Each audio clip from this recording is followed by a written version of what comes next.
right, we are live. Welcome to Dynasty Saturday Night 5, a Dynasty Fantasy Football podcast on the Going for Two Live network. Please make sure you subscribe, rate, review, and all that jazz on the podcast audio feed. And if you're watching on the YouTubes and other visual places like Twitch, do everything that feeds the algorithm monster what it must be fed as well.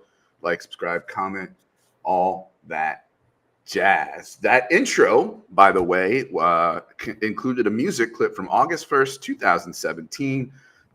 Everybody's favorite band, Fish, did a run of 13 shows at Madison Square Garden, not repeating one song, and it was called The Baker's Dozen. Each night had a theme of a donut, and that was Maple Night. And Maple Night opened with a spotlight on the Canada flag in Madison Square Garden because, you know, they got hockey there, and sort of a Jimi Hendrix national anthem version of O Canada. It's a tribute to my friend and comrade who is in here for Josh tonight, the host with the most time on his hands, the man, the myth, the legend, the Manitoba Moose, Mike Gesicki's favorite backer, favorite Jameson Williams enjoyer, and the man who will piss on your favorite nesting doll wide receiver for you, Tom Tipple of Fantasy Points. How's it going?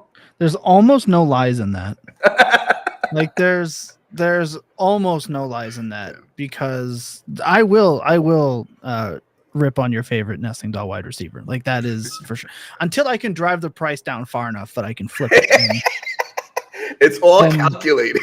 Then I'll connect it. It's always just a measuring stick to see if I have any sway in the market. That's how I know. Oh, you but do. No, man, I'm happy to be here. You know, and I like seeing everyone popping in, some usual suspects. So no, this is great. I think it's been over a year since I was here last. So thanks for not being here today, Josh. So Thomas, tell us everything you got going on, the powerhouse brand Fantasy Points is building, and your role in it and all that jazz for folks who may not know.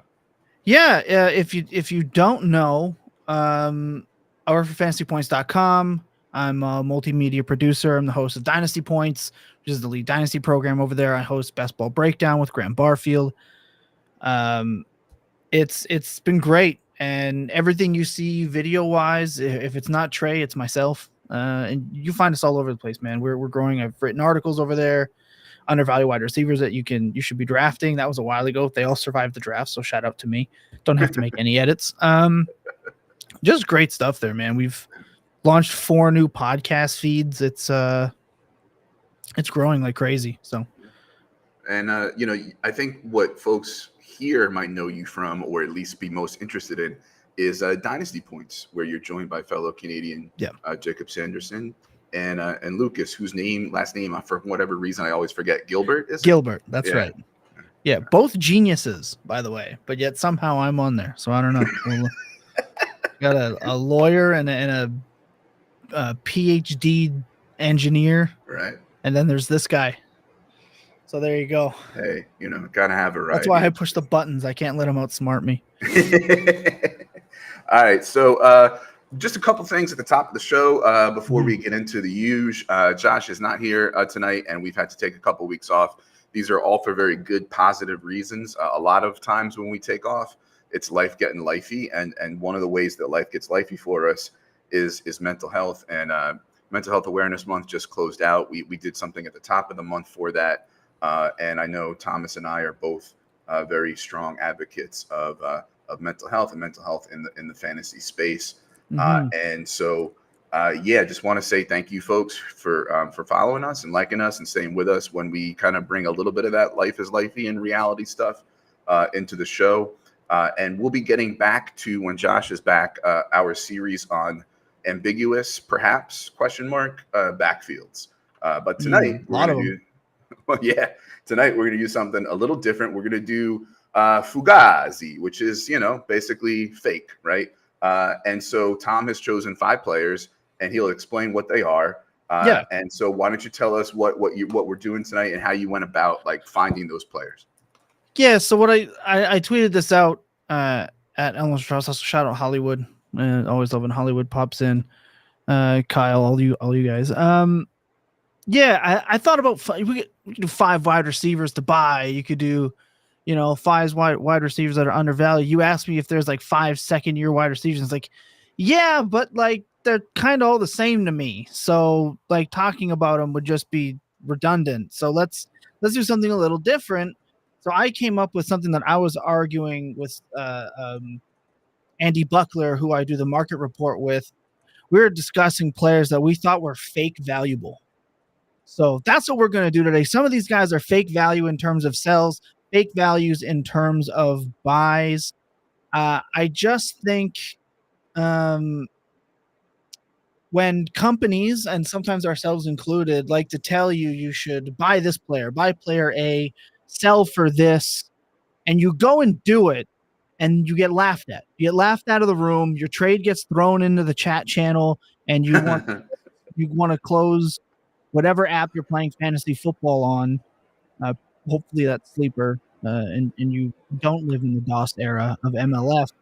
You can end up closing it and never wanting to reopen it because these trades are just so out of whack. Now, people who know my content know that we talk a lot about the macro and the micro of your markets in terms of ADP. I know not everybody uses ADP as a selling point. This is why I wanted to do this topic here. How do you look at players and decide if they are a fake value or not?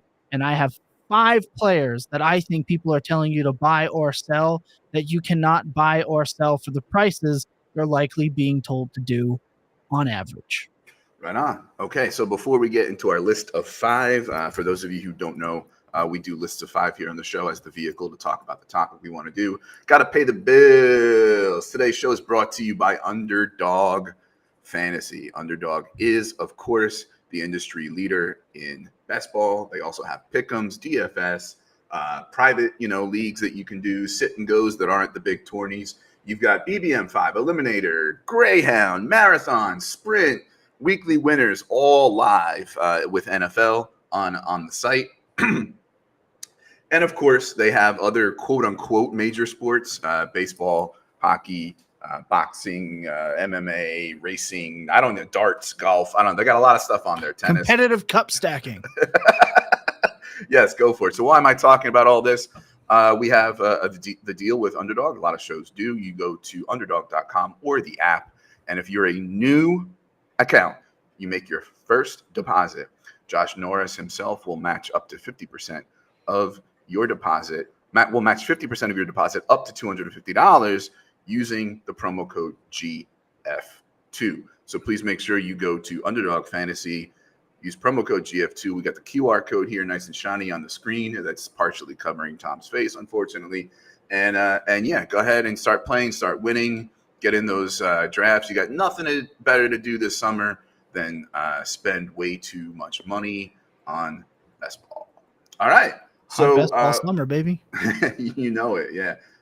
I just have become more and more of a degen with it, and it's getting scary. Jamie, right. I did know that. Did you know pillow fighting is now a professional sport? Yes, and it's done in a cage, and it is hilarious. And I encourage everybody to go and watch that. It is so good.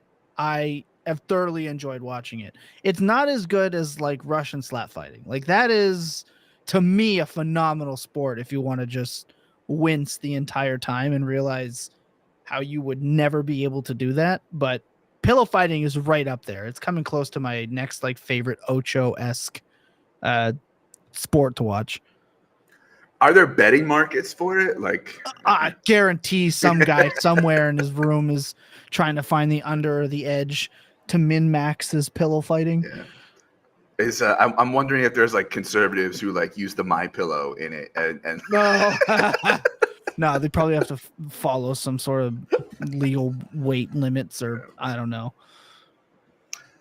Apparently, I don't know. Jamie is an agent of chaos and likes to joke. I don't know if this is true that UFC fighters are doing pillow fighting. I doubt it. But speaking of UFC, there's some stuff going on tonight, and too, baby. And Tom's a fan, so let's get him off the show and back to watching. I actually do a UFC podcast as well. Really? Go Pod of UFC. I produce it with Scott Barrett, TJ Calkins, and Stephen Cox. So if you're in a UFC, we got the bets for you every major pay-per-view. Go Pod of UFC. When I told you that I don't like MMA, it wasn't like I don't like the art or whatever, or Yeah. have any shade toward anybody who does it.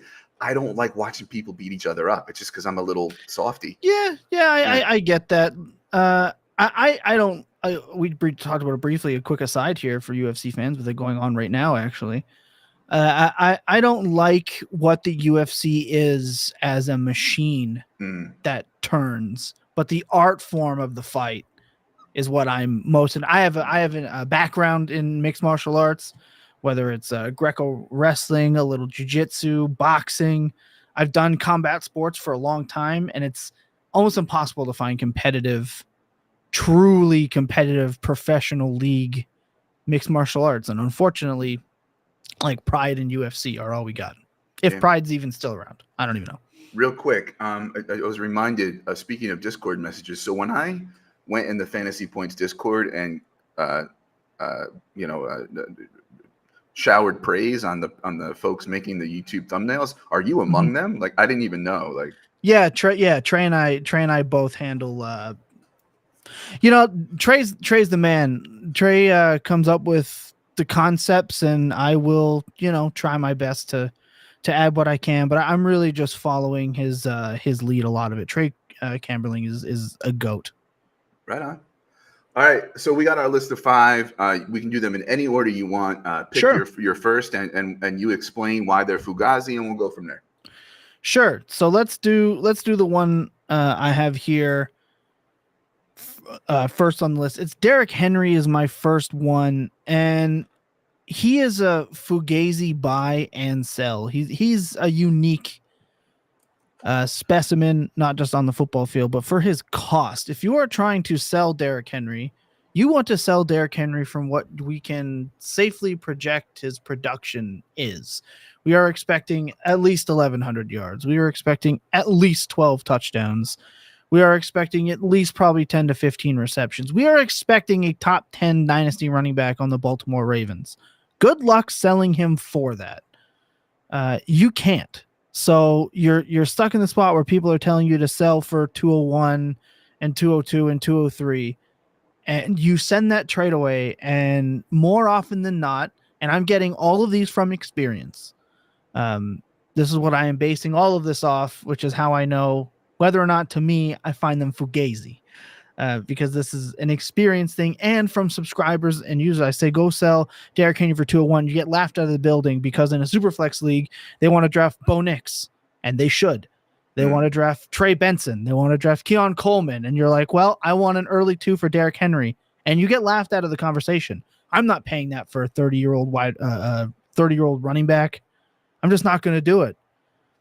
All right, now you're stuck. Now you're stuck getting significantly less if you do want to move off of him. So he's that.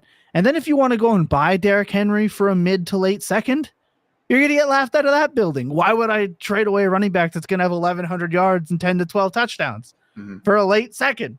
It's just, he's a fake value in that regard. Now, you do see trades where somebody is willing to move off of him. I moved Matthew Stafford, Derrick Henry, and there was a wide receiver whose name is escaping me, and I moved him for Drake May. And I was like ecstatic. I could not believe this deal went through, and the league went nuts.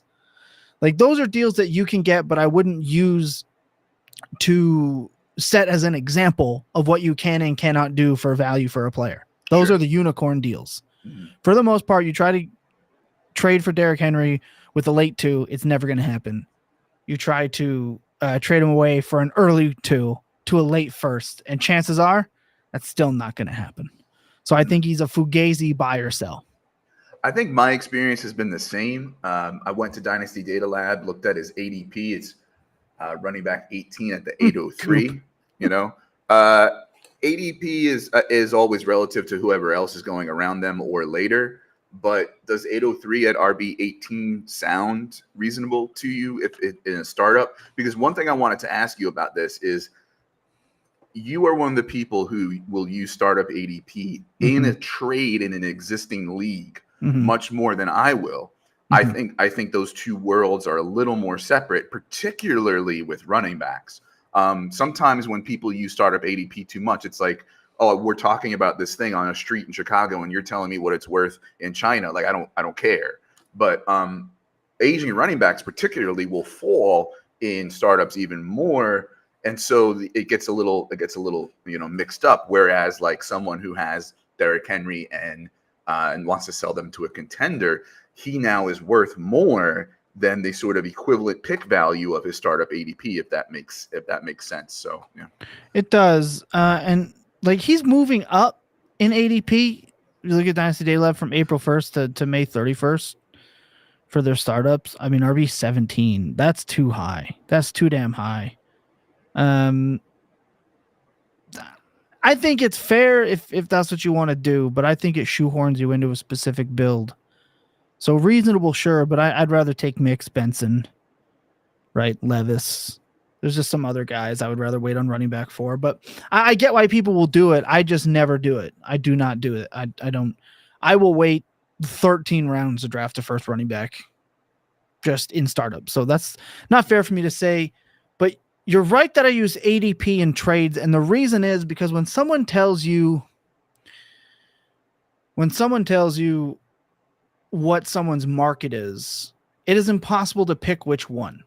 Sure. We don't know what market. Do you want to use Fantasy Calc? Do you want to use Keep Trade Cut? Are you somebody that shits on those two sources for no reason because you don't understand how to use them and apply it to the conversation that you are currently in?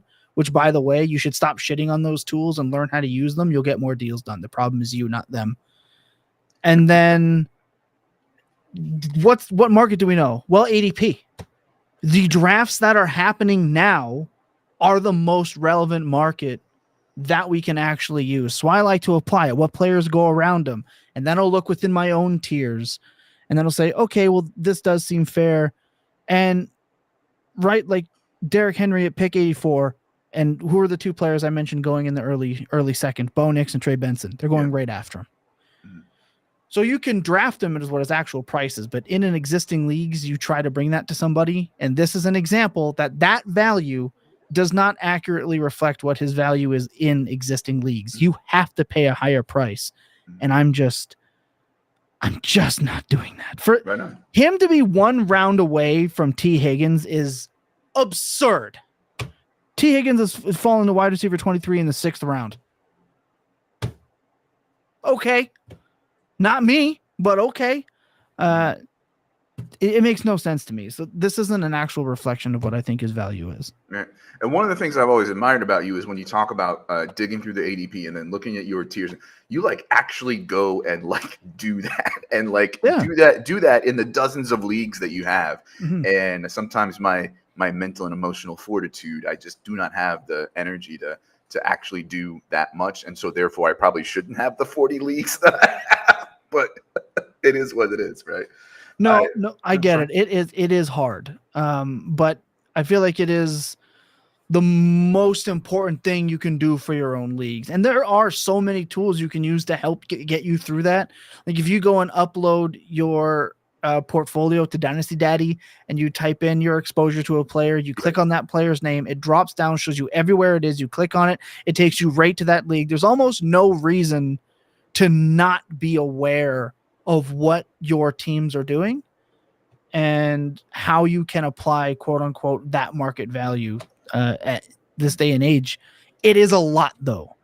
It is a lot to break down each team, each values, and what you need to move those guys. So I'm not someone that's just going to blatantly say, trade this for this, no matter what, because start 10, start 11, settings, points per carry, all that stuff matters so much more than just being right to tell somebody to move something away. That's something I strive to do a lot of fantasy points.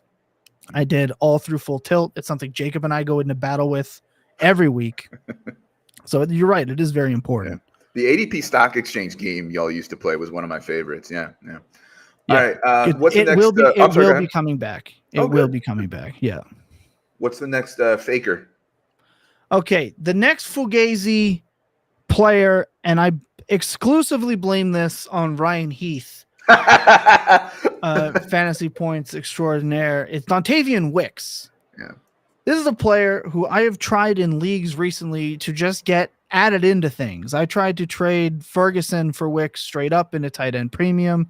got shot down pretty much immediately without hesitation. And I was like, okay. I tried to get him for what you're supposed to be able to get him for, which is a base second. Yeah. All right. That is a base second value for him. Nana. It's just not happening because the people that have him are hearing the hype for him and not wanting to let him go. So he's the type of player when somebody says you should go, like we said it the other day, go buy Dontavian Wicks. Well, for what? It's going to be more than what you want to pay, which is an important thing to understand when you're going out and dealing. But this you can buy for a low 2 and a third, or like a base 2, or go trade him a quote unquote garbage can wide receiver and a low end pick, and you can get this sleeper. He's just not anymore. Right? Especially among people who are tuned in the bubble in May. That's it. You know, yeah. May was Dontavian Wicks Awareness Month across all platforms. Yeah. You know, and so I think, and I would agree that I think the steam has gotten maybe a little, I don't want to say too much, because even if I threw a mid-second, an early second, or an early second and next year's third and got him, there's a chance he's going to outplay that value with the first downs per route run thing, although the offense is kind of hard to predict who's going to eat. But yes, now the cost is not what it was at the beginning of Dontavian Wicks Awareness Month, and so we've kind of shot ourselves in the foot. To answer Kyle's question, I don't get the Wicks hype. I think he had around 11% target share. That's not what it was about for him. His peripheral statistics were really good. Like his yards per route run, his targets per route run, all of the boundary statistics that we really like, our rate statistics. He tested really well in inside and outside in that offense that's going to spread the ball around, right? Jaden Reed's numbers all switched when everyone was healthy. Christian Watson, who I think is, really good for 6 games, his numbers are really good when healthy. But when everyone is healthy, it is a where's Waldo, where the ball is going to go. Yeah, and I too. Exactly. I want the cheapest option, and that has been Wicks, except for Romeo Doubs. That guy is a trash can. I don't want him anywhere near my fantasy teams. Get him away from me. I would rather have Melton. Yeah. I would rather have Melton. So I've called Wicks the Green Bay wide receiver that you want at current cost. Yes. But that current cost again is rising. And to go back to Kyle's question, one of the reasons that I was in on him was because if you look at his 2021, for film enjoyers, if you look, or even stats, if you look at 2021 before there was an OC change at Virginia, his 2021 was a lot more impressive than his 2022. But with recency bias and the sort of suboptimal athletic testing, he was a faller. But people were talking about him much better in 2021 than they were now. And yes, he may have had a certain target share, but the per route numbers are undeniable. Yeah, and Wicks is like Dobbs was what Wicks is a couple years ago, but he's what Wicks is now. But Wicks is actually deserving. You know what I mean? Like the same height. We're early, so it's Wicks. But like I said, his price is Fugazi because you have to pay more than what every outlet is telling you to do. And the people that are telling you to spend more than that sound like hot take artists. But those are actually the people that are the most accurate right now in telling you what his price is. Because it's just not possible to get him on the cheap at this point. Again, unless you are involved in a unicorn deal that we discussed earlier. Like I'm seeing on your sheet here, you had put somebody used Wicks to trade for Mahomes, with Wicks plus Mahomes for Caleb and 2 firsts. Also, could just stop buying Patrick Mahomes. Stop doing it. It's not worth it. If you think it's worth it, it's not. It's just not. It is just not. In 2021, no player in the first round made or broke the majority of championship weekends. Stop it. It was Joe Burrow and Jamar Chase. Joe Burrow was I think a 2nd or a 3rd round pick, and Jamar Chase was a 4 to 6. Just stop it. Like I was interested in your opinion on that trade because on the one hand, it does show that like Wicks's value is such now that you can add him to Mahomes and get Caleb and 2 firsts for him, right? Like Yeah, he's if just that piece. Wicks was Terrace Marshall, the person's not Yeah. accepting the trade. You know what I mean? I know that's an extreme example, but it shows Yeah. you where we're at now with Wicks. Wicks is to the point where his name holds more weight than what his production likely does, which is why you toss him in there to get this guy to give you Caleb and 2 firsts for Mahomes. Mahomes is great. He's dope. He's awesome.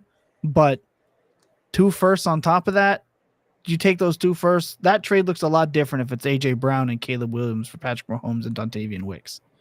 You know what I mean? It looks a hell of a lot different. And you can do that with multiple firsts in your pocket. So just trading for Patrick Mahomes is, I'm doing a study right now that shows the value of players on teams that sit in like 3rd, 4th, 5th, and 6th. So far, Patrick Mahomes shows up a lot in that data. Interesting. Right. He's good, but you need him to be great for 1 week. Any optimism for now that there's Hollywood and Worthy added to that it's not the Joker wide receiver core that it was last year, that might be different now, or no? It's not even just that for me. It's the pure value of the whole thing. Yeah. If Patrick Mahomes scores you 20 points per game, let's say we'll go above that. Let's say he scores 22 points per game. And Caleb Williams has a pretty good rookie year. He scores 16 to 17 points per game. That's pretty good. On most weeks, you can survive 17 points per game if your upgrade is AJ Brown over somebody like Dontavian Wicks. Yes. So, and then of course you get the liquidity in the 2 firsts. Like, even if you don't make that trade, you still got the liquidity in 2 firsts. And we don't know. Maybe Caleb Williams could bomb this year. He could be dog water. He can be a trash can. His value is not going to go away. It took Bryce Young having a historically bad for him to lose positional value. Outside of Bryce Young, quarterbacks fail to lose more than like 4 to 5 spots of positional value if they just step on the field.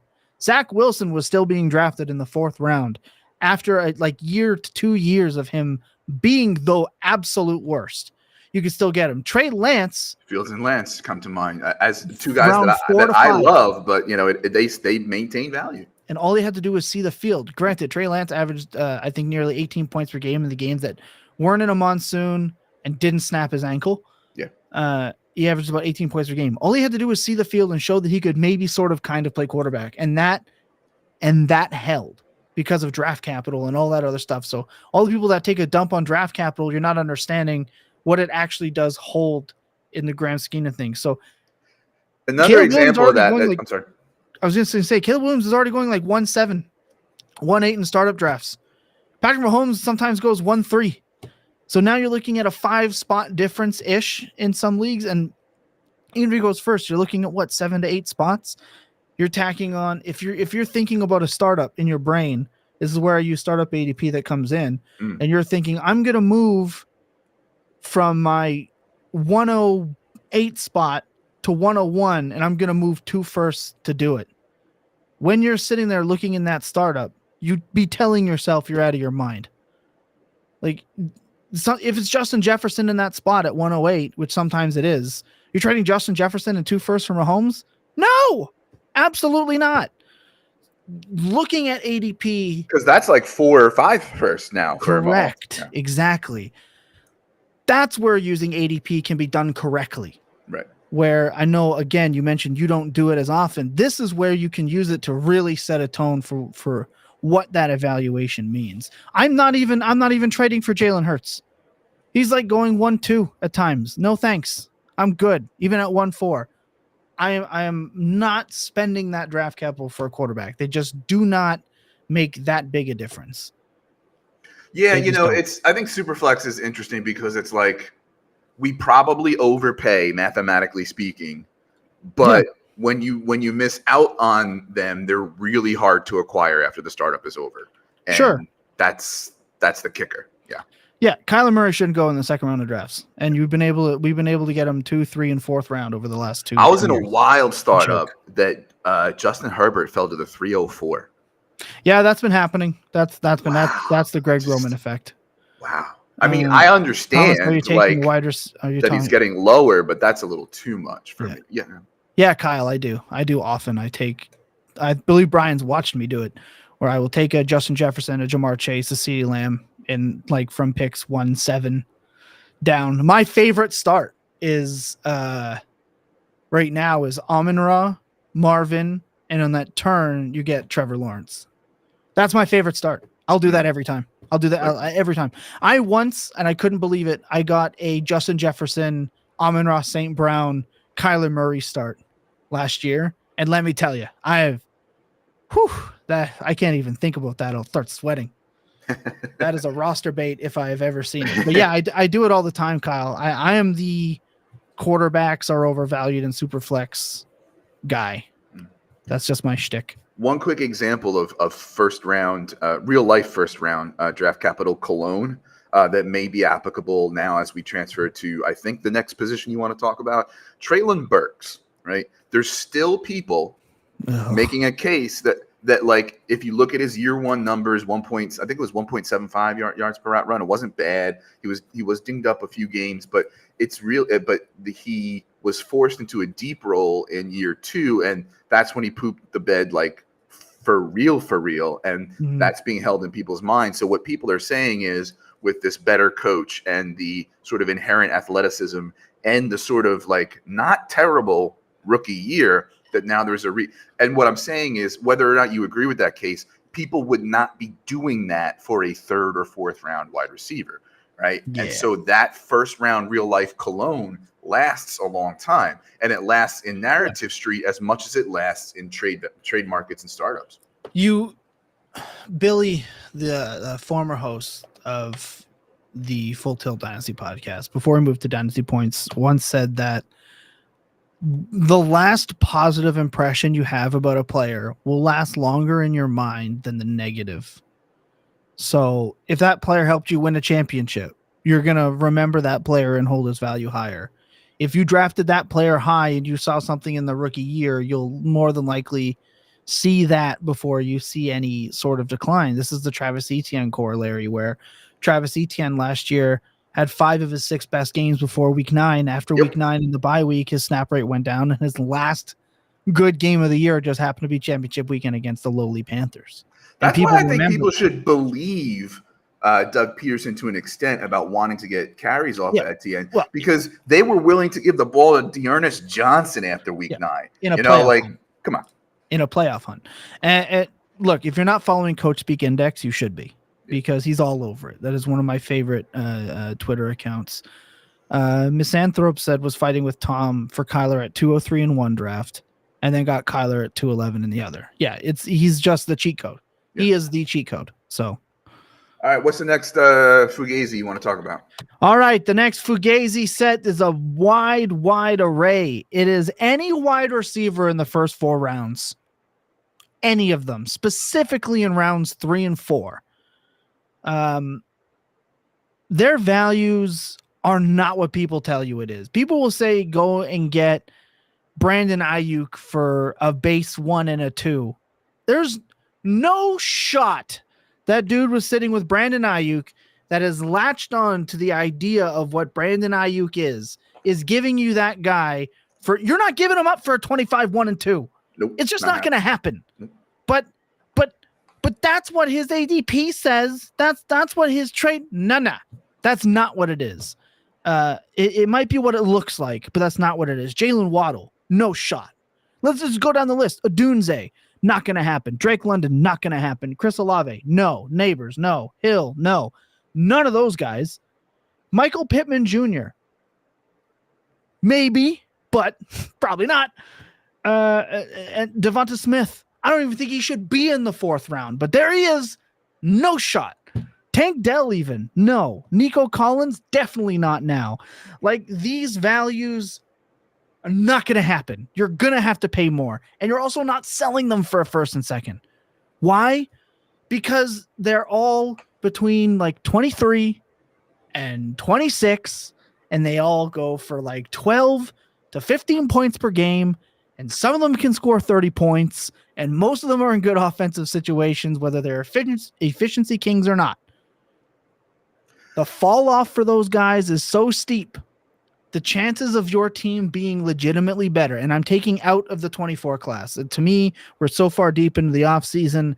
I doubt many people are still having that many rookie drafts where they can go trade like 106 for one of these guys, which I don't know if you would do anyway. So I'm removing the idea of 2024. But if you're talking about a 2025 class, a first and a 1 in May right now, moving those guys for that means less for you. And you just not going to do that most times. Someone's bringing that to you, you're not going to do it more times than not. Pittman would be the closest, I think, because while I have agree. him at the top of my personal nesting doll, 18 to 31 or whatever, he is, I believe, the lowest ceiling of them. He's the interesting. I think someone was Eric Bymore might have called him today the projectable volume running back version of like highly valued wide receivers. I just think the ceiling isn't big. I think he's steady, all floor. I know I can get, out of him. He's consistent. But when I look at other guys in that tier, I think they have bigger ceiling. He'd be the closest one that I'd give up for him. I don't know if I agree with you on that, because Michael Pittman Jr. is really good last year in an ass situation. And if you look at the volume Anthony Richardson had when he did play those first set of games, true, it was really good. Michael Pittman Jr. put up 15.7 points per game, exactly what his expected points per game was. Now you give him a quarterback that everyone's buying into to the point where he could be the QB1. He could be the MVP. Who did they bring in? A.D. Mitchell? Don't care. Josh Downs, really great against linebackers and rookie corners from the slot. Fantastic. Alec Pierce, dead in the water. I don't care about the tight ends. You're going to tell me that Jelani Woods or Kyle Granson going to be a thing? No, not really. He's going to throw it. His best player, who they paid significantly, just like these other wide receivers, being like the lowest rung of that. I don't see why Devonta Smith and Michael Pittman Jr. are different players in terms of their production. They're just not, except that Michael Pittman Jr. is not alpha cucked by another wide receiver. Also one of the best wide receivers in the league. So they're going to run the ball a lot, and that's the thing. Like, I love Anthony Richardson, and I think he's going to break fantasy this year. Like, give me all the Richardson. But I think, yes, Pittman did get volume early with Richardson, but I'd like to. I don't want to be like small sample size, bro, but like I'd like to see that over the course of a season. Sure, because we're saying Michael Pittman was awesome last year in a Minshew offense where he isn't AR with as far as his arm strength to throw the ball deep to Downs and A.D. Mitchell, and he sure as heck doesn't run as much or as well as Richardson. I would just like to he's at the top of that nesting doll tier for me. I need to see it a little more. Yeah, Michael Pittman Jr. is not just a crosser guy, though. Like, he can still win downfield, right? 2022, he had 141 targets. He's a volume guy. 129, 141, 156. He doesn't score a lot of touchdowns. If he had scored any touchdowns, we're talking about a guy that, damn near had a Jamar Chase rookie type season, right? And which was top 5 type thing. So he is boring, but if we're projecting this offense to just be good, now you've got play action. Now you've got all these things. Pittman is he is the alpha on this team. He's only 26. He's a big guy that can play inside. Like, it's just, I'm probably overthinking it. Yeah. Like, I love him. And the fact that you're right, there is an opportunity here, but you're still not getting him most likely for just a 25, 1 and a 2. I'm going to push back on Kyle here. As much as like prices can be too high in certain leagues, I agree with the London hype. All we were waiting for was a competent offense and a competent quarterback. And you plug in those per route numbers and his skill set on in-breaking routes that Kirk Cousins loves to throw. Like, my pants are getting tight. Like, I'm definitely all in on London. It's actually Kyle Pitts that I'm concerned about in that offense. I'm still a Pitts truther, but I certainly understand. The concern about the role there. Sure. But no, we have enough data to know that people, we have enough data to know that the teams with the highest scoring offenses all came from this system.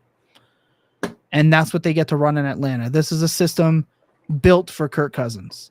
This is exactly the type of system they want to use. This is the type of system that somebody like Penix, should he have to come in, can still force feed a guy like Drake London the ball. Yeah. And all he has to compete with is Darnell Mooney.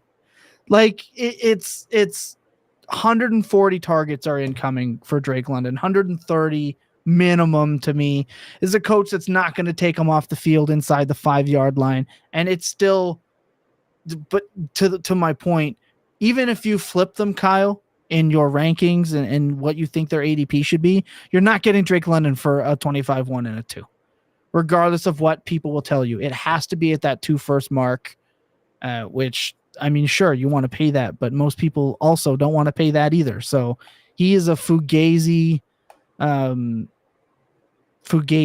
value, all these wide receivers. You're going to have to pay more, and you're also at the same time not going to get what you want more often than not. Yes, the Rondell Moore slander is disappointing. Thank you, Anti-Misanthrope. That's remember when Rondell Moore was breaking out because he caught one pass on broken coverage and people lost their minds? That was a good time. Who's the next Fugazi on your list? Let's have a look. But one last thing, Anti-Misanthrope, still one of my favorite names of all time, said, I think a lot of smarter people really like Pittman, but he's boring, which causes a lot of casuals not to like him. I agree that he is. He's calling me a casual because I said he's he's a low ceiling player. No, I called him projectable volume running back. Oh my! Look, I get that his upside may look really bad, but touchdowns are incoming. Sure. But he is boring. That's a very good point. The TD part is a very good point. They're going to score more of those this year. Yeah, if you expect that offense to be better, he is the number 1 red zone target too. So his upside is we don't know. What we do know is that he's still a top 15 wide receiver that you can get outside of the top 15, judging by market evaluations right now. And that's where I think it is Fugazi, because you're still going to have to pay the price for what he is. And you're not getting one that cheaper. But please stop worrying about AD Mitchell. Like, I get it. We see clips and videos of people not tackling and stuff.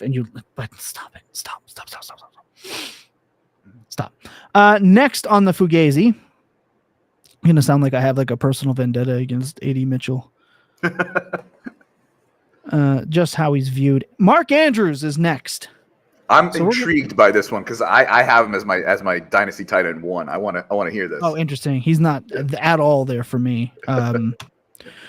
Fun fact about Mark Andrews is that he has never had a stretch of upside since Tyler Huntley at the end of 2021. He has never hit the same target share. He has never hit the same production. He has come close a couple of times, but there's always something that gets in the way. His injuries, Lamar's injuries. He's never had a run of upside as good where he ended up getting, I think it was like 8, 11, 11, 18 targets just because of that Tyler Huntley, Greg Roman offense. His upside just hasn't been it hasn't been there. However, currently tight end 6 in most places. Yeah. Good luck paying last year's like George Kittle price for Mark Andrews off somebody that has him. Good luck. You're in most tight end premium leagues. Why would you move this man?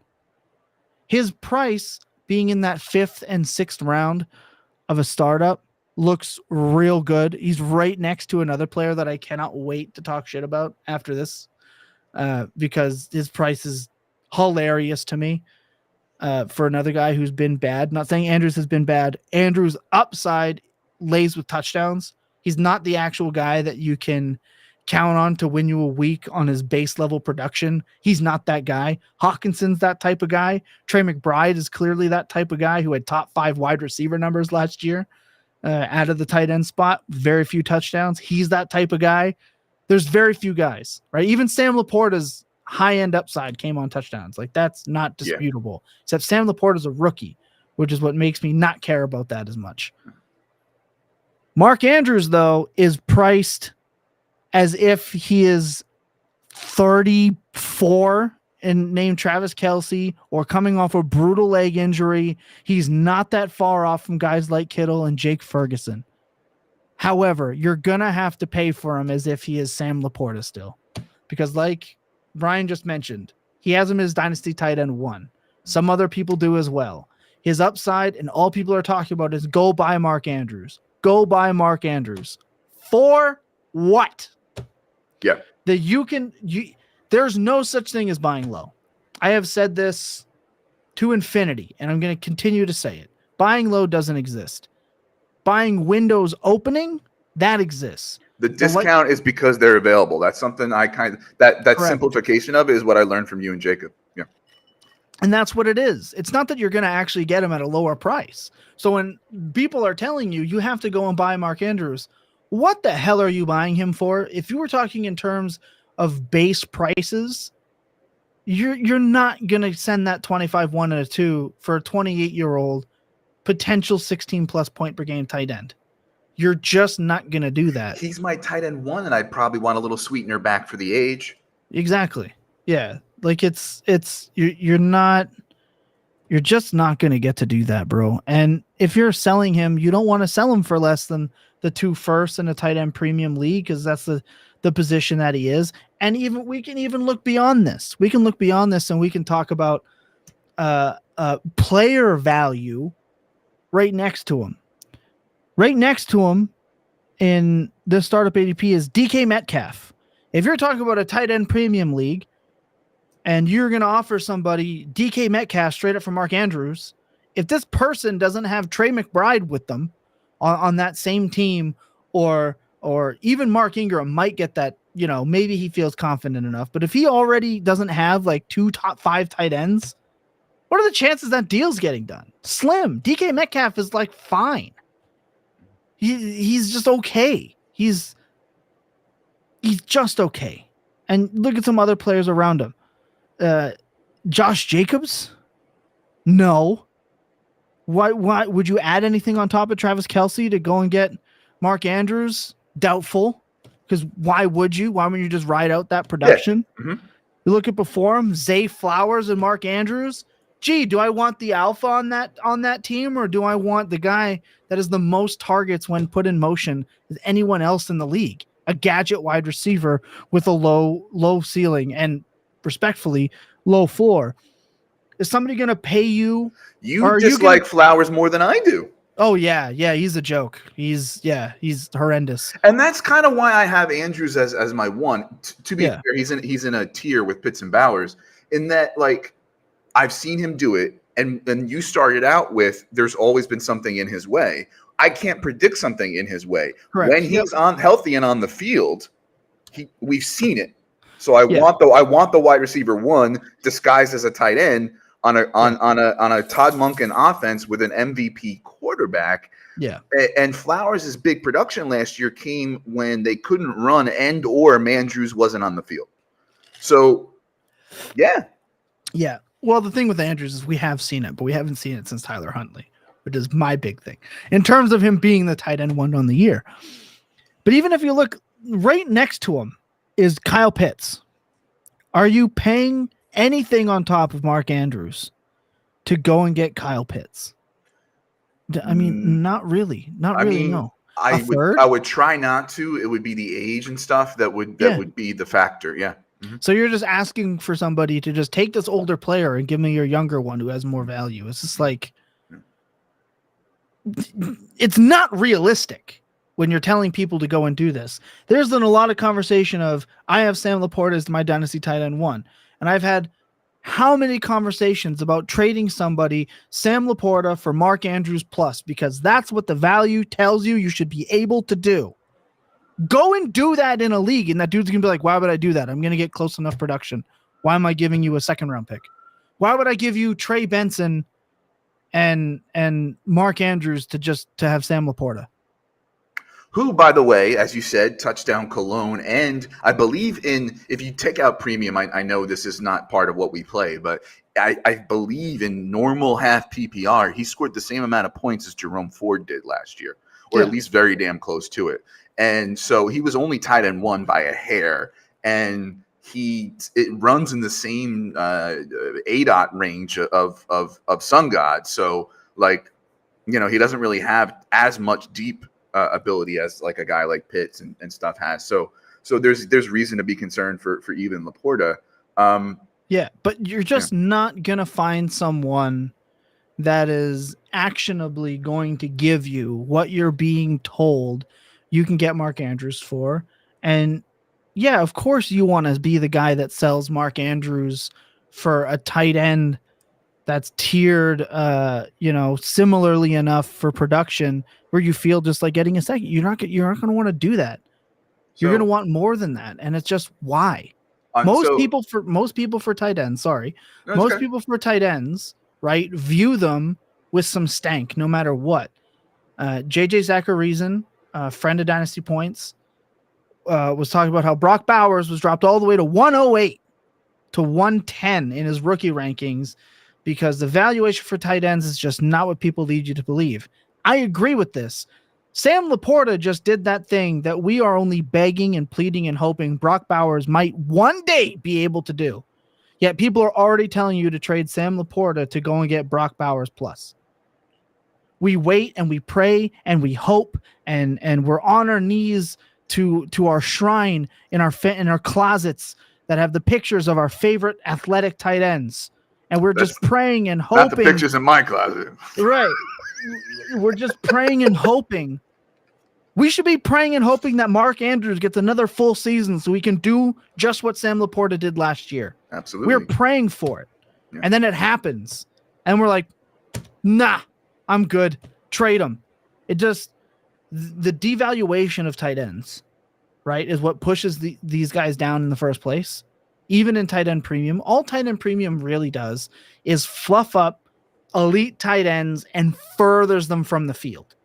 Okay, it does not balance out, it doesn't make more tight ends viable. It just separates the best from the mid tier, and it makes the bottom tier closer to the mid tier. It makes it comparable. It does not make the mid tier closer to the top tier. It just does not do that, right? Like Jake Ferguson is a bottom tier tight end. Look at his production last year in tight end premium, and he's being pushed to the mid tier of tight end. He's not anywhere close to what the top tier is. I like him, but he's a volume guy. It's all route volume. Doesn't get volume with Ferguson. Yeah, that's the thing. He's a volume guy that doesn't get it. So well, he got it last year. Yeah, but his production was still like I could play Tyler Conklin and on that Dallas offense, and for a lot of weeks I'd be like within. I'm not losing much in warp. Yeah, for playing Conklin to Ferguson, which is what happens with tight ends and tight end premium. So you're telling me that these other guys are going to want to pay significant capital to you to tier up to a guy that's still comparable? No. So it's Fugazi. It's a lie. They tell you to do it. Chance of you being able to do it is slim unless it's a unicorn thing or you're just in that perfect pocket. So last thought on this question for you. Did the person on May 31st in Dynasty Data Lab who traded Andrews in a second for McBride therefore fail the mission because they might as well keep Andrews? I think so. And this is not saying that I don't think one could be better than the other. I'm just saying if Trey McBride is 16 to 18 points per game, Mark Andrews to me would have to fall below 15 points per game or 14 points per game for this trade to really make that big of a difference with that second on top. I think this is fine, but not the standard. I know I've tried. I have tried at great length to go and do this. I have tried to pay to go and do this, and people will not do it. You have to pay more. And at least, again, these are my experiences and how I feel and what I think the market is doing. I can go and find trades that work in my advantage if I wanted to. I did not do this for this because I was like, I know that I'm going to be able to skew my results. So I didn't. I let you go and find some trades, and you did. But like this Mark Andrews for Schultz and a first, that's fine. You want to pay Schultz and a first to go and get Andrews? That I'm into. Yeah. Schultz is a bottom tier tight end, and that is a first. That is a first and second evaluation. You can do that. The chances of you getting that done is low. It's really, really freaking low. Chances of being able to get Andrews, or chances of, like, as the buyer or seller, I guess is what I'm asking. Yeah, prying Andrews off of somebody for Schultz in a first. Yeah, that has got to be a mass rebuild type situation, because Schultz is bad too, and he's just gotten an even worse situation. I mean, and he had a surprisingly good year last year and earned a contract, but Dell injury, and now he's got Diggs. And now they have Mixon, which I have to tell you, after speaking with a Houston Texans beat reporter in the with Joe Dolan in our franchise focus series, which we're doing, where we talk to 32 beat reporters that are in deep with these teams. A lot of talk about that Houston offense needing to play more within its structure and running the ball with a bell cow to keep CJ Stroud out of mistake opportunities. None of that sounds great for somebody like Schultz. So yeah, I think that is just a unicorn trade. I don't get think ready to learn 12 personnel with Kate Stover blocking on the 5-yard line, buddy. 100%. Yeah, they love Cade Stover too. That is, they love that guy. So definitely somebody I want to pick up, not for the next couple of years, but somebody I want to pick up. He's like what people wanted Brevin Jordan to be. But I feel like that trade specifically is a unicorn type deal. I don't think his value in startup ADP, or for what people are trying to get you to trade for him or trade him away for, actually reflects what his value is in established leagues. So your last Fugazi is someone who's very interesting to me, because I happen to not like the guy, right? Ugh, I think he's terrible. Yet my ranking is above consensus simply because I've got him lumped in a tier with some of the younger guys, and I sort of have the tier below him is some of the older guys, or at least the like low ceiling guys. So I don't like the player. And this is a really good example. I want to ask you a question maybe later if I can remember, about maybe I should change the way I do my tiers and do them, like, for example, the way that Jacob does on his spreadsheet, where it's based simply on like price or value or whatever, right? Because go ahead and talk about this guy, and then I'll tell you why when I ask you that question. Sure. So it's Ken Walker. This is somebody that I have had battles even in the Going for Two Discord with. He's just somebody that gets the benefit of the doubt because he's got second round draft capital, but this is also a guy who has never passed 13.3 points per game. Now his offense has changed to this pass happy, wide open offense. He's not a known pass catcher, even though he can sometimes do it. He is the best running back at making 3 yards look like 20. He is a great athlete. There's a lot to go for him, but third-year breakout for running backs hit at like a 15.5% rate per Ryan Heath's age-adjusted or age curve breakouts article that he wrote last year that you should go and check out at fantasypoints.com. It's not great. Thought leader and market influencer, right? Yes. Yeah. I'm just trying to be like him for real. One day, if I could get so lucky. There are just so many other running backs that can do what he does for his production. They have another second round running back, even if I don't think he is very good. Yes, he forces a lot of missed tackles. Okay, he was tied for number 1 in the league last year for forced missed tackles. He still had 71.4% of the team's rushes inside the 5. He translated those things into a 3.7% touchdown rate and still averaged 13.3 points per game. Ken Walker, I believe in 2022 had either the lowest or second to lowest rush success rate among qualifying running backs. It improved a little bit in 2023. Yeah, he was 44.9% this year. He remains a sort of negative 2 yards or 18 yards guy, and never reaches the heights of points per game, as you said. I don't know if anti-misanthrope is too far off here. Like I feel like, oh man, like is that? I'd like to look at the numbers there. So he's saying that Kenneth Walker is just Brian Robinson, but you pay 3 times as much. That might be fair. Yeah, it's, and that's what brings me to his Fugazi ass price. Yeah, he is going right in the same round as Mark Andrews. Why? It doesn't make a lot of sense to me at all as I'm pulling it up here while I'm speaking. I tried to move him for a 25, 1 and 2. Nobody gave me that price. Nobody's willing to pay that for him. He's already being viewed as kind of a washed and running back because 13.3 points per game you can get from Ramondre Stevenson, DeAndre Swift, Joe Mixon, definitely Derrick Henry, who's cheaper. Tajay Spears is projected to be around there. Alvin Kamara can get you there. Zamir White averaged 16 points per game down the stretch in his small sample size. Like, there's just other running backs that can do a lot of what he can do. His upside looks really great when he finally hits it, but he doesn't hit it, and he definitely doesn't hit it often enough. The thing that he gets by on with his value is his age. Yeah. But we should not be looking at age like this. Age because if you want running backs, you just want somebody producing this year, and it kind of doesn't matter. Otherwise, get them off my roster. Age is a lie in Dynasty. Yeah. Being an ageist sets you back, period. So when you're looking at somebody, I had a hard time even ranking him in my top 12. I'm the lowest of the fantasy points rankers. He's at 12. Mm-hmm. And I would almost rather just have Rashad White. Because he can definitely love it because I'm a White hater. So I love it. He could put up 13.3 points per game with his Bucs offense, even with Bucky there. If he starts taking some LDD reps, because he catches those passes, he can make up for it.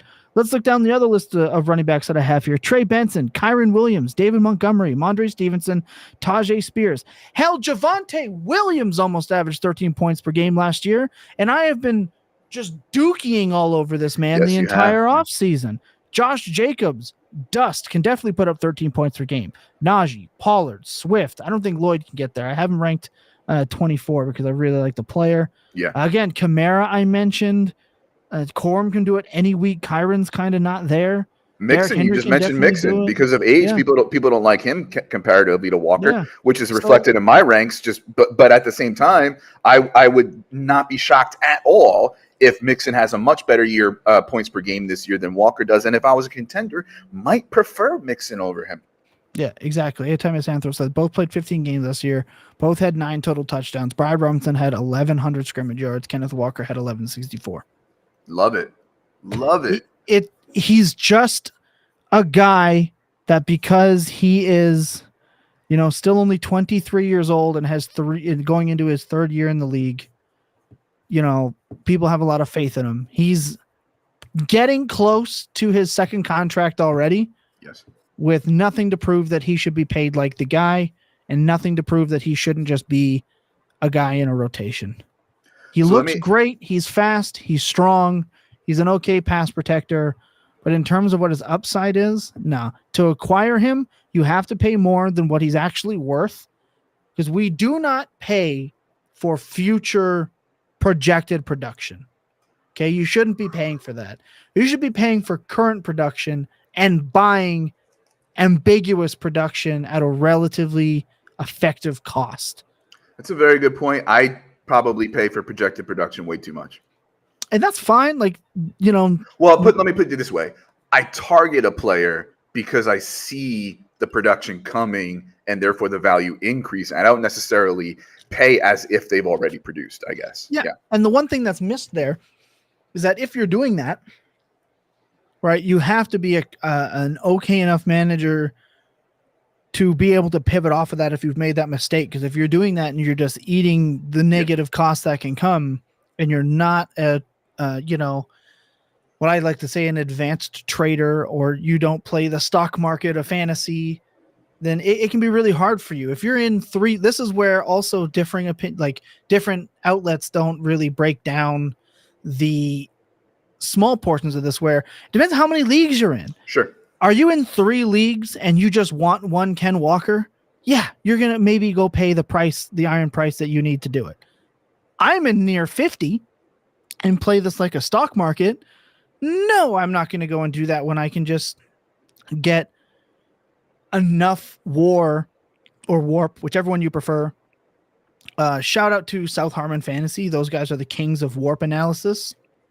So tap into them. Did their AMA with them last week. It was one of the best times I've ever had in the space. They are great people, so go and check them out as well. Their Is that Warp Tool Chalmers? is the best. Is he even Chalmers? That is Iowa Mike. Oh, okay. And the guys over there. I always mix them up. They have quite a few. They have quite a few guys over there. ATM is another one. 4D chess. ATM. They're great. The Warp Tool is something that is completely starting to change how I view fantasy football, and it's helping me apply this for these market evaluations, because he's not giving you enough wins over replacement for me to sensibly have that price. And what our outlets are telling you that you'll be able to go and get them for, it just doesn't exist. You're not getting them for a base 1 most times. You're not getting. Look, I've tried to move him. I think I rejected a deal that involved him during our. Now I looked at it and I said, you know what? Probably fair value. Just don't like the player. Exactly. Don't want to deal with him. I tried to trade him to Tom Lee in the same league, and to Tank Dell straight up. And we're like at an impasse. Listen, getting anything from Tom Lee is like squeezing blood out of a stone. It is. So. He's the best fantasy player I've ever played against. I'll say this time and time and time again. He is the best fantasy player I've ever played against. And because that, he is an absolute dick to deal with, because he's not going to give up anything less than what he believes that production is going to be. Which is really hard. But he starts every message with "sorry, mate," and that just makes him nice.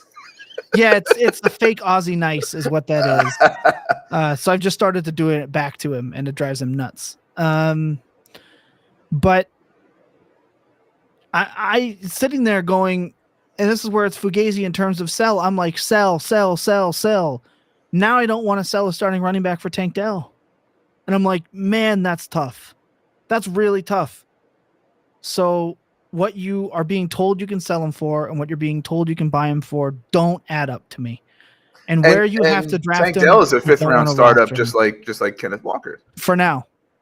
Be very interested to see if that changes. Because there was still some ambiguity on who was going to be the guy in Houston. And now it's quite clearly Nico. At least what most people will yell at me and tell me I'm on drugs for when I say tear down from Nico to Tank Dell and get the plus. But that's a whole other argument I've had with Ryan Heath, which you can go and find at the Fantasy Points YouTube channel. Right on. I believe I was watching that. So the question I want to ask you real quick before we wrap up is sort of about the tiers and everything like that. So I said I had Walker at running back 7, and that's a reflection really of after the first 5 running backs, it's like, who else are you going to put there, right? That's exactly what John Hansen said when I texted him, and my boss, John Hansen, Sirius XM fame. I asked him the same thing. I said respectfully, Walker at 6. Why? He goes, I'm an ageist, and who the hell else am I going to put there? And I went, right. I can't even argue this. Like, so he's in a tier of 6 to 9 with Etienne, Walker, Jonathan Brooks, who I'm pretty aggressive on at 8, and HN at 9. So here's the thing. HN at 9 is lower than me. That's interesting. Right. I'd love to talk that out. I mean, let's get to the first thing, and then we'll get to the HN thing. So I'm looking here, and KTC, he's in the neighborhood of a late first. Fantasy Calc, he's the 108. I technically have him 1 slot above Brooks, although in the same tier. I would much more likely pay a late first or a 108 for Brooks, which is essentially where he's going now in rookie drafts, than I would for Kenneth Walker. So am I doing my rankings wrong? I don't think there's a right or wrong way to do ranks, just like I don't think there's a right or wrong way to play fantasy. I think that there's less efficient ways to do things because I obviously have my way of doing it. Yeah. Right and wrong, I will say no. You and I disagree on a lot of different things, but we're both efficient in how we play the game.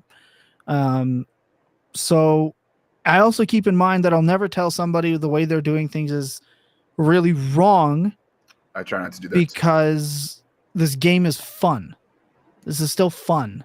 It's supposed to be fun. If it's not fun, you probably don't want to play anymore and you want to get out. It should still be fun for you. So I won't say wrong. I will say you could do it differently. Right. And what's important about this is you're asking the question, which means you're getting ready to start tweaking a process. Yeah. I don't do my stuff the same way Jacob does. Jacob and I disagree so much on so many different things, and yet him and I come out at results at almost an equal pace, right? I know I stress all the time, like I'm data. Me having Jordan Love in the top 10 dynasty quarterbacks last year before really anyone else had nothing to do with data. It was 100% vibes and eye test, and that one worked out. Yeah. Right. So there's no right or wrong way. There's just ways that I prefer. So if you're looking at how you're doing your tiers and your rankings, I do mine by value as well. Yeah. For the most part, but there is some wiggle room there, right? Like in how you're doing it. I like to look at production plus value and ADPs, and then I like to source. I have something that I've done that takes all of the averages from multiple places and puts it all into one sheet. Mm-hmm. And then I look and I go, okay, this is actually what the multiple market price is. And now would I rather have player A, player B, player C? And one of the reasons I have them bundled together, even though I'd be more likely to pay the price for the one, is because they are for public consumption and they are generally in the same ballpark as far as value goes. And so it's like it's not just like what I would do. It's like I kind of always have in the back of my head that they're for public consumption, and Ken Walker and Jonathan Brooks have relatively the same market value, even though I'd much rather pay at the 108 for Jonathan Brooks. Yeah. Man, I want to talk about this HN thing. Sure, let's do it. I'll just wrap up Ken Walker, right? He is a guy that people love the idea of him. They don't love the production or the price of him. And that's where the two things meet. I had a friend of mine tell me he was trying to acquire Ken Walker, and he offered him Leggett, a 25-2, and I want to say 306. And the dude instant declined. And he goes, I paid a first for him, or I paid a first and a second for him. And he had like the same season. I don't think he's lost value. And I'm just like, okay, technically he hasn't lost that much. So I get it. That's a sunk cost issue because that guy's team is not good at all, but he's holding out to get what he thinks is fair for him. That's base 1 plus evaluation from me for a guy like Leggett. So it's like, that's fair. That's a fair deal to me for a guy like Ken Walker, but you're just not going to be able to get that. You have to pay more, significantly more. Do I like Xavier Worthy? No. Do I like him at 108? Absolutely not. If I'm the Ken Walker owner, I'm not taking Xavier Worthy for him. So you have to pay more. Whereas this Worthy truther would smash taking Worthy. Dude, for Ken Walker. I can't. Well, I can't. That's for another day, I'm sure. Yeah. So want to talk about HN? So do you want me to tell you why first, or? Okay. So to be fair, he's in a tier of 6 to 9. So relatively speaking, he's a top 6, running back for me in Dynasty, right? I was very skeptical of him pre-draft process. He landed at the Dolphins. I gave him a bit of a bump for the landing spot. To be fair to me in the industry, we didn't have necessarily a clean comp for size, plus draft capital, plus workhorse load in college. And so he was a bit of a mystery box. I missed on him. Instantly raised him up as he performed. He can win you any week. He has that kind of upside, but with the presence of Mostert and especially the Jalen Wright on the come up, and the idea that a lot of his production came early against bad teams, and he showed us that I don't want to say that like he's injury prone, but when you're a 188-pound running back and you come into the league and people are worried about your durability, and you have 4 injuries, including a preseason one, and missed time with all of them, I do think there is concern about like how many touches can he get. And he would have to be super efficient on the 8 touches he gets per game to really make a difference for me. And so yeah, it's like it's more of a I don't want to say arbitrage or hedge. It's more like a recognition of I missed him. He should be up here, but I'm not super convinced yet. Yeah. So one thing that we do know is that a running back breakout can most often happen in his second year. Sure. We get that. Raheem Mostert is getting older. He is. He's still very fast. His insane touchdowns just not going to bank on him being able to do that. So Absolutely. a little bit closer to 50-50 start. HN was not even active in week 1 last year. HN in his range in startups has more upside than anyone else there. And we do kind of have a second-year comp for him as a super efficient player with low volume. It's Alvin Kamara. So Alvin Kamara, after his rookie year, everyone said, and for years after, his efficiency has to come down. His efficiency has to come down. His efficiency has to come down. And Alvin Kamara, all he did, even though all we have wanted from Alvin Kamara his whole career is more touches. It was always either it's Mark Ingram. It's just been, I think there's only been a handful of seasons where he hasn't had people screaming, please just give this man more touches. Mm-hmm. Please let him be the guy. But is he going to get it in that offense, and can he handle it? I don't see a reason why he couldn't handle it any more than any other running back gets hurt. Okay. There's no such thing as an injury-prone running back to me. They're just running backs that play in the NFL. If you project any running back to play 17 games, I think you're out of your mind. What I'm willing to pay for is a guy who has 30 point any week against any opponent in the nut spot. If there was a coaching change, I would be a sad panda. Sure. Yeah. If there was any situation on that team that would change his outlook, sad panda. But if you're telling me that I can pay relative cost for HN, which he's another Fugazi guy, you're never going to get him at RB9 prices. You're never going to get him at Kyron prices, especially after the Corum news. It was right around where he's going to get drafted. Because the people that have him got him way cheaper than what you're paying for now. Yeah. And you're not getting rid of him. He is the 0 RB type guy for the people that got him, in the second round or even in the third round last year. Mm-hmm. He's that guy. So they're not giving him up. So he's a little bit of a Fugazi player himself. You can sell him for an absolute bag right now, which is part of the reason I didn't include him in this. Yeah. I'm just not going to do that. And I am a tier down at no matter what cost. Jamie put the remember CMC was considered injury prone, but not anymore the last couple of years. Sure. You're talking about a guy like HN that can have a CMC week any week. And there's so few guys. I'm not calling anybody injury prone. What I'm saying is, no, I know. I'm just saying he came in with concerns. He's 188 pounds, and he kind of like proved us kind of right that maybe there's only so few car crashes he can take each game. You know what I'm saying? Like I just his first injury, the efficiency he would have to have on the touches he's going to get is so. Can he repeat that?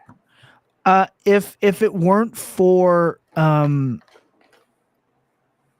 Kamara, I would say no. And Alvin Kamara is probably his peak comparison for this. Ryan Heath really talked me into this. If you're given HN even 14 touches per game, 18 points per game is on the table. Sure. That's how disgusting he is. We have seen this even within this offense. Tevin Coleman was an absolute trash can in San Francisco. It was very good. We have seen, I guess Tevin Coleman as well, and Donta Foreman. Freeman. Sorry, Freeman in that same style of offense put up high efficiency numbers. There are certain teams where players just play above their efficiency routinely. This is the same reason I'm in as high as Bijan. It's the same reason you should be in on London, because these offenses are built from the tree of over efficient type players that are used with their skill set. And that's why I think A-Chain just has it. And then you talk about that kind of upside with opportunity to grow through touches and total points. It's hard to put them over guys like James Cook that don't come close to that upside, that don't come close to it. So that's why I have him. I believe if I were to look at my rankings, which I believe I did pull up here while I was talking, and now I've closed them, I believe I have him at RB5 at the moment, or RB6. So you've convinced me, easy sell to put Walker below him, because I don't really like Walker to begin with. Yeah, there's no upside in Walker. maybe another day we can spend time and you can convince me to put him over Jonathan Brooks. Etienne would be would be an easy convince too, because I'm not an Etienne lover. Etienne off. Yeah. Get him. I'm done with him. He's out. He's done. He's trash can. I'm sorry. Easy sell for me. Never loved him as much as other people. He wasn't even first on the team in missed tackles forced per touch. It was the guy that everyone is shitting on, Tank Bigsby. Number one. Did not. That's fun. That's hilarious. Tank Bigsby had 0.24 missed tackles forced per game. Etienne was at 0.22. Wow. Super low efficiency. Snapper rate down after the bye week, not before. That's bad. Yeah. Already talking about needing to limit Etienne's stats. Gone. He is just Etienneing a hole in your dynasty roster's value. Okay, I just reshuffled the whole tier. HN6. He's at the top of it. Sold. Good job. And there's also a path for HN to get more pass work, right? Like Jeff Wilson should never be used again. Like, let's be real. And they were being careful with HN down the stretch. Mm-hmm. His first injury was a little bit of a freak injury. I'm not sure if you remember it. He was running off the left side. Two guys kind of tsunami'd his leg. He kind of stayed in the game. No one knew anything was really wrong. And then they scoped his knee out. And they kept him safe because Mostert was playing as well as he was. And Jeff Wilson was there. Jeff Wilson was not back yet, but Mostert was really playing really well at the time, so they could be safe with him. I guess I'm worried, like Anti-Mission-Throw was saying, 10 to 15 touches. I'm worried if he's even gonna get 10 I could see. In his sophomore year, yeah, I think that's very doable. Okay. Because we have to be able to project a little bit. We have to project Mostert to come down to earth a little bit. Oh, sure. Yeah. So if even we're talking about 15% of Mostert's touches going to HN now, and we take away 50% of what Wilson's touches were at the end of the year, and we kind of give a lot of that to HN there, we're already going to see 5 to 6 more touches above. Tua had the year of his life leading the league in passing. Is he doing that again? Like, there's just a lot of opportunities here. They also played a lot of outdoor games towards the end of the year. But isn't that they tend to run the ball a little bit more? Isn't that one reason, though, to kind of pump the brakes? Because if we think of it like a McVay and a Shanahan offense and what we're seeing in Green Bay, hard to eat every week with that, But he doesn't have to eat every week, which is what sets him apart. Okay. He could eat once every 2 weeks, and that guy is more than likely, I wouldn't say more than likely, he will put up way more than what a lot of these duds would do week to week. These other guys have a perceived safety at floor.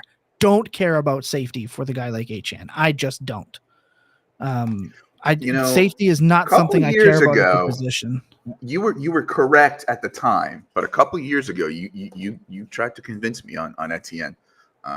But in that case, I had him like lower than RB10, and you were just saying he should be top 10. He should have been top 10. Him missing his rookie year was one thing. You're right. He was very productive for people over the last couple of years. I'm out now, which is where I want to be with Etienne. He was misproperly priced considering where Najee was going. He was a great pick for you a couple of years ago. At this point now, still being like a 4th round or a 3rd round pick. Not for me. What do we do? Not in the 0 RB meta too. Like, why are you even bothering? It's hero RB meta, 3 RB meta. He's just not the guy. Yeah. Just not him. Barkley's another one I can go off on. He's hilariously mispriced. I probably am too optimistic about him too. But again, it's a question of like, who are you going? Like, I have him at 10 at the top of a tier, but like, it's again like, who the else are you going to put? Like, rankings are weird, right? Because after the first 5, I'd rather skip over like the next 20, not 20, but like, 15 maybe, and then just pay the prices on the vets like Aaron, not Aaron Jones maybe, but Joe Mixon and Derrick Henry, or pay the 0 RB prices on Ty Chandler and Jaylen Warren. But right, so like that's why rankings are so weird, because they're vertical, because there's a whole swath of guys that like I don't want, but I have them quote unquote ahead of guys I do. Yeah, that's the game, man, and people are just either okay having none, or they want them all because they hashtag score points. And, it just, for this exercise with the Fugazi prices, when you start to apply what I've said about what the market tells you to do and what you can actually pull off in your leagues, because leagues that existing already have team needs and a history and sunk cost and all these things, they rarely actually line up. Yeah. So I'm glad that we got to do this little exercise. I haven't done an exercise like this in a while. Love it. That's where using ADP is the right way to do it. If somebody just tells you should trade one guy for one guy because they go draft like 4 spots near them, no, that's not the point. That's, but it's the best way of identifying how close you are, in my opinion. And these 5 examples are not close in terms of what things actually cost you and what you can actually get. Love it. Thank you so much for being here. We're going to get you out so you can watch some MMA. Subscribe, rate, review, all that jazz, notifications, comments, all that stuff on the audio and video feeds. Again, thank you so much for helping me out when we had an absence with Josh. And, time for plugs. Tell people where they can find you and your work. Well, like I said, I'm a company man, so everything I'm doing, it's all fantasy points. Fantasypoints.com. You want in on the Discord. The Dynasty section is free at the moment, so all you need is a free fantasypoints.com membership. It'll get you access to the Discord where all of our stuff is. I put exclusive stuff in there all the time, having constant talk about this market thing where people can either tell me I'm really wrong or really right.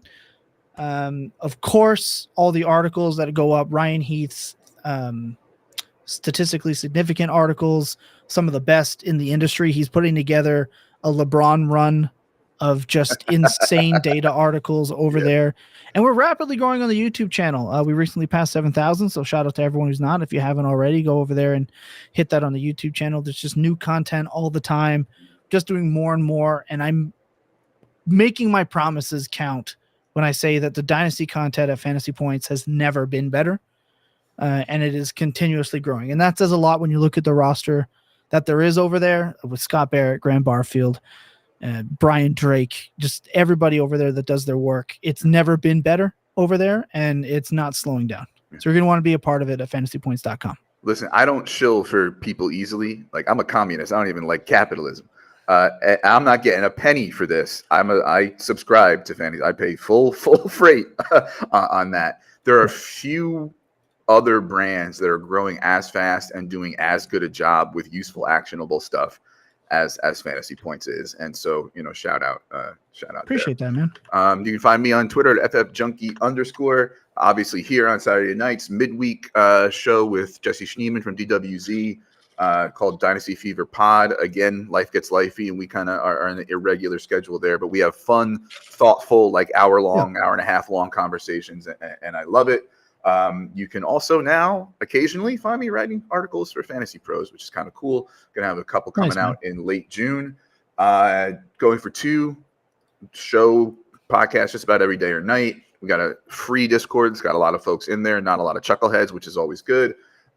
As far as like negative interactions go, and website has a whole bunch of articles and stuff like that for all sorts of fantasy sports.